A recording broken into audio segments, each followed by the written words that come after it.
learned that the Innocence Project has taken up the notorious case of convicted killer Scott Peterson and is seeking evidence from the original trial. For more, let's bring in our Alex Stone in Los Angeles. Alex, I can't believe it's been 20 years since the death of Laci Peterson. You and I both covered this story. I did when I was a reporter there in Los Angeles. What kind of evidence are we talking about, and where do you see this going?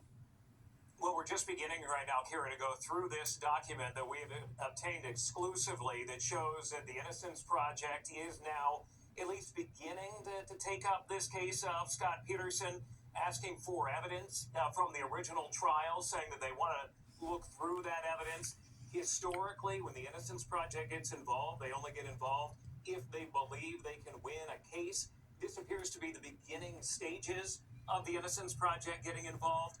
And some of the evidence they lay out of a burglary near the Peterson home around that time, making the allegation that maybe, at least it's been out there, we know the Peterson family has talked about it before, that maybe somebody else committed this crime, killing Laci Peterson and their unborn child on Christmas Eve in 2002.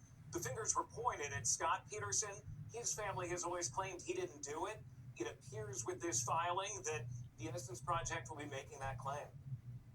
Well, let's just go back to his young wife. 27 years old, she was pregnant, and all the evidence after her death that led right to him and why he was convicted.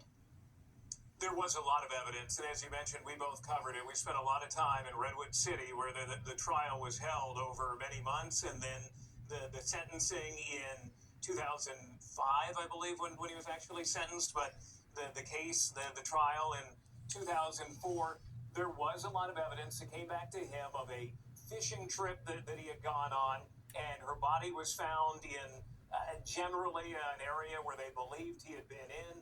They knew that he had been having an affair. Amber Fry, you remember her name coming into all of this, and her testimony and information that came into it. There was quite a bit of evidence to convince a jury. Now, in the last year or so, his family and he have really made the claim that he is innocent. They got his death penalty sentence tossed out over juror misconduct. He has claimed that one of the jurors, actually one who was quite well known at the time with bright pink and bright red hair, that she had not disclosed some things when she got on the jury, and that would have made a difference. The judge ended up giving him life in prison a number of months ago instead of the death penalty, going off of death row, which is still technically at San Quentin, even though they pretty much disbanded death row in California. So there have been a lot of changes to his case here in the last year or so, but this is a big development. If the Innocence Project is getting involved, appears to be asking for evidence to begin making a case that either he should be released or that he should get a new trial. We're going through the documents right now to better understand them.